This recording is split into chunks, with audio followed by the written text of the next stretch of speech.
thank you again, Tim, for agreeing to do these questions with me and spending some of your precious time here with me today. I really do appreciate it. What is your goal or vision now? So what is the dream life that you're wanting to create? The laptop lifestyle, I guess. The goal is to obviously replace my income, then earn enough to replace my wife's income as well, so she can quit and she can start, because she doesn't necessarily know what she wants to do at the moment. She's like, oh, what am I doing in my life? She's just turned 40 or just over 40, and she's like, I don't want to do what I used to do, but the pathway further up the chain is tougher, and I don't even know if I want to keep doing what I'm doing, but I'll keep doing it for now. And so I've had a lot of time doing this to sort of reprogram my direction in life, know what I want. I know that I know that you can live off the internet very successfully, and I fully intend to be that person. Yep. And that success entails in my life, my wife gets a chance to quit her job that takes up all her time, all her thinking space, and finally she can go, what do I want to do with my life? And it's like she gets a chance to reset and go in that direction. And then we can both be doing what we want to do, not the jobs we just happen to fall into in our 20s that you end up being sort of good at. And in their 20s you can just get a job, any job. And then you get some money and you get better at it. The money gets slightly better when you're 20 and you're having a great time. Woohoo, no worries. And then by the time you get in your 30s, you've been promoted a little bit. The money's kind of good. And then maybe the kids come along somewhere in there for a lot of people. And now it's like, when you get to your 40s, I think, I'm bored. This is, how did I get here? You might not be happy. You can't. And all that, I think, really comes into a head sort of once you've been working for around 20 years. Yeah. And people start, and you realise, how did I get here? Why am I doing this job? And you just go, I'll just keep doing it because it's what I've been doing. But you only started there because you needed a job in the 20s, and you got a job, and then it started to be kind of fun, kind of good for 6, 7, 8 years. So you just kept doing it. Yeah. It's only the rare few people in that period that go, this is not what I want to be doing. This is going to give me a crap life in my 40s or whatever, and they get out. Most people just float along. So my dream life is to sort of just make money off the internet, so I can get the money that then gives me the freedom from having to do 9 to 5. And with the freedom of having to do 9 to 5 comes the ability to think about what you want to do, and then go and do that. Because honestly, I think it's going to take my wife a whole year just to sit back and stare at a tree to work out what she wants to do. And that's fine, and that's what I want to supply, and then it's what I want to be able to give. And then I want to make sure I can help more and more people have that opportunity to go stare at the tree and sort their lives out, kind of thing. That's what I really want to do. I know that this can work. I know it works. Yep. And I know that most people in their sort of 30s, 40s, 50s have no idea about it, have no understanding that it can work. Think it's for millennials. Anything web is, and money making on the web is for 20-year-olds, 25-year-olds, maybe up to 30, but I couldn't do it. You can do it. It does work. If you can get it successful, then your whole life can change, and you can finally go in the direction that you want it to. So, it's my goal is then to convince people, shake and wake. You can do this too if you really just want to. But particularly if you're squeezing it in amongst your real job, it takes time. And that's something I was going to say before about the investment attitude of like, well, if you wanted to get out of being an employee and wanted to do a business, and for instance, I don't know, you want to get a franchise, take something like a Porto burger, which is kind of like medium size in Australia. Don't know if it's got, don't even know if it's national, but it's quite big around New South Wales, Sydney. You're looking at 85,000 or something just to buy in. Then you've got so starting a business in a traditional sense costs you 85 to 100,000, 150,000. If you buy one that's already going, gyms, or you buy a gym, it costs you 150,000 plus stock, blah, blah, blah, blah, blah, blah, blah. So this concept of like, okay, I want to start a bit of a business. I'm going to invest in starting a business. And maybe you go as far as $8,000. It's like, for a business that can then turn around and can give you the $10,000 a month, there's plenty of people in my community that are doing it, and that is like, okay, they might generate 25,000 in revenue, spend 15 on the advertising, and make 10. Exactly. But you can do it. And so if you figure that I invest $8,000 and 8 months of your life just learning and messing about before the $10,000 a month comes, there's no traditional business that you can spend $8,000 to invest in and be making like 10 times your investment per month. Yep. Or so, like doubling your investment per month sort of a year later. Now, not everyone can pull that off. Not everyone has the time or the initial skills to do it. And it can take a year, 2 years, 3 years to get it done. But the same thing is, if at the end of the day, if you think about in 3 years from now, if you spend 8,000 now and say another 20,000 spread out, you get a little bit of sales, few sales, bit of spend, sales, spend, sales, spend, sales, spend. And in 3 years from now, you are earning 10,000 US a month, working 10 hours a week. 3 years from now, is that worth it? Is that, and because after you've got to that level, you stay there. You can only get better because you start the second stream, the third stream, the fourth stream. Yeah. So if from 3 years from now you wanted to be living 10,000 a month and working 10 hours a week, do you get that by buying an Oporto's franchise? No, because you've got to go in that half the time. You've got to oversee things. And so, or you can buy McDonald's. McDonald's will probably sort you out on that, but you've got to spend, $1 million to get it in the first place. So your numbers go well up. If you don't have the $85,000, $150,000, $250,000, but you want to start being able in 3 years from now to be controlling your income, then spend $8,000 now and another $8,000 over the next bit of time with extra investment, or maybe there's a bit of advertising loss, anything when you first start out, that kind of stuff, and it's spread out over months so you don't feel the pain quite so much because you keep your own job. But just look at it in 3 years from now, particularly people in their 40s who go, I know where I was 3 years ago, this is where I am now. If I do nothing in 3 years from now, I'm still going to be exactly the same spot, right? Why don't I start something on the side now? Invest in enough to make you uncomfortable so you don't stop, and you learn heaps, and you've got lots of people up, got your back, and 3 years from now you'll be on your 10,000 a month, 20,000 a month, and once you, like I said, once you hit it, you don't lose it. You've got time. That's it. Exactly. Time is the most valuable thing.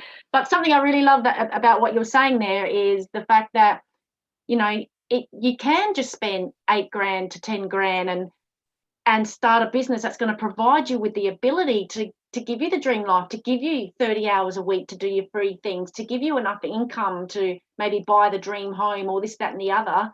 And a lot of people give up on these dreams because they think there's no way they're going to afford it, because they realize that, well, if I want to take back control of my time, I'm going to have my own business. I'm going to need to be my own boss.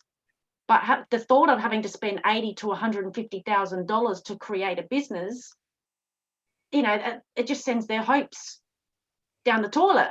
And so to know that you don't have to invest that much money and you can still create your dream life and live in your dream home and all the rest of it with an online business, I mean, that's what I got into it for myself. So that's a great point.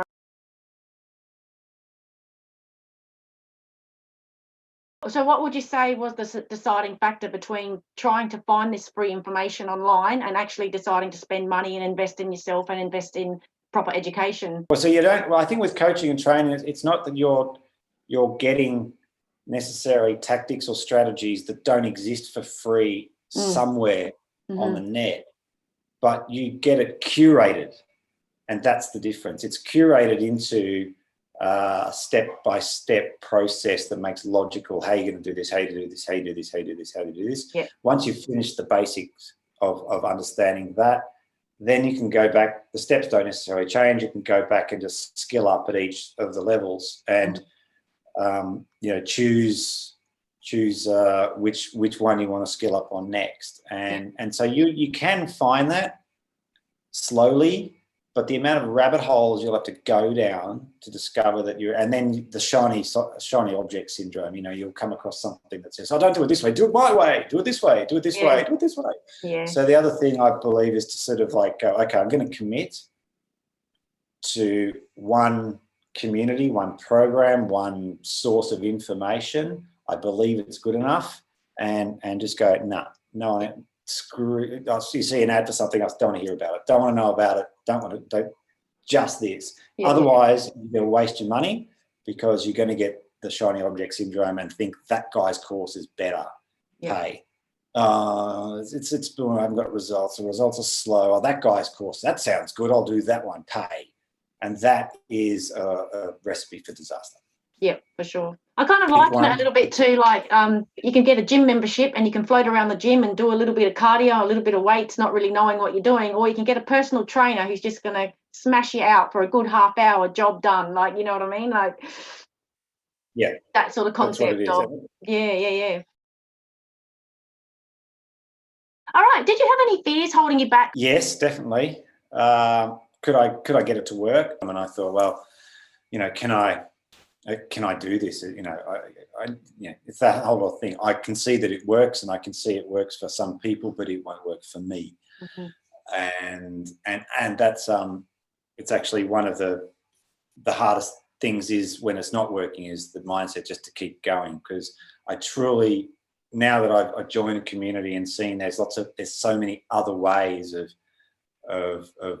doing things. Like when you first start out, you start out with these sort of maybe simple couple of ways of doing it, but the longer you're in the ecosystem, you see there's this way and this way and this way and this way and this way.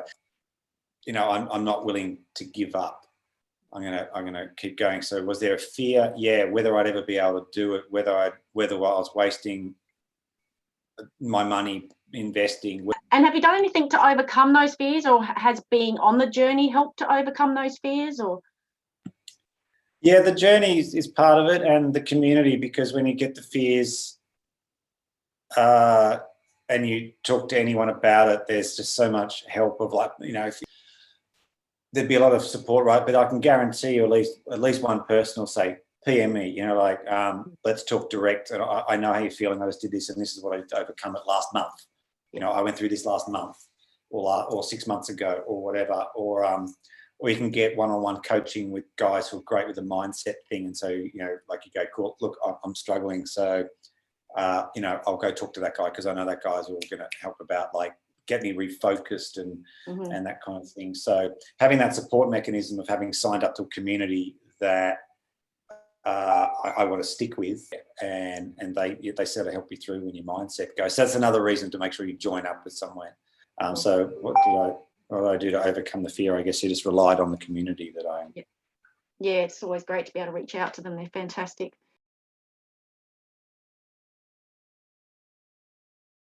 What would you say is the most important thing you've learned to enable you to run an online business?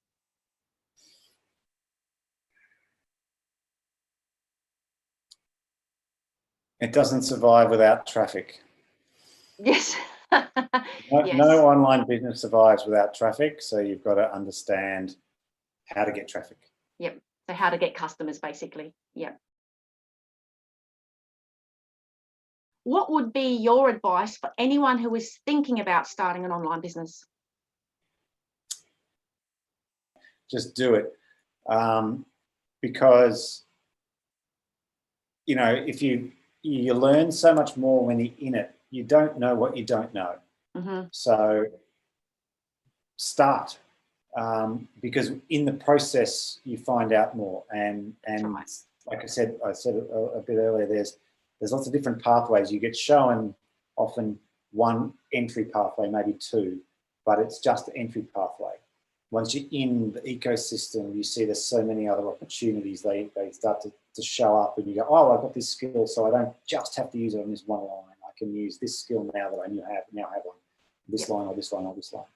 And so, but if you don't start to understand the ecosystem, you can't get out there. And, you know, everyone, I think, you know, in the next 5 years, more and more and more and more people are going to start to go, oh, okay, yeah, that's not a bad idea on stuff, because to get some more financial security into their life, and when they realize, oh my God, I can actually, get to a $10,000 a month and work 10 hours a week. Why wouldn't you? That's it, exactly. But, particularly if you're squeezing it in amongst your real job, it takes time. So that's why these things, I'm looking at a guy at the moment, I was looking at some of his videos, and all the headlines to his YouTube videos are 3,000 in a month, 500 a day, all these headlines. It's like, no, I mean, he can make that because he's been at it for 15 years. Exactly. And he knows systems.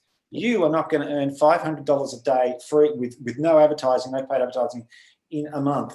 It's just not going to happen. Not even $100 a day to start with, but it will happen once you know what you're doing. You can't sort of pick up a tennis racket this month and go, I'll be in Wimbledon by the end of the year. It just doesn't happen if you're squeezing 1 hour a day in training. And the thing is with that style of advertising too is there are these dudes saying, yeah, I earned $10,000 this month, but how much money did you spend to make that $10,000? When they're using that sort of advertising, it's very misleading because they may have had to spend 20 grand to make that 10, and they're just really attracting people who want to get rich quick. And if you want a successful business, that's just not going to happen, is it? Like, awesome. Well, so nice to talk to you, Tim. Once again, thank you for your time. We did do a little bit extra time than I thought today. But it sounds like it's probably a good thing for you to get away from the kids for a little while. Let them do their thing. Oh, awesome.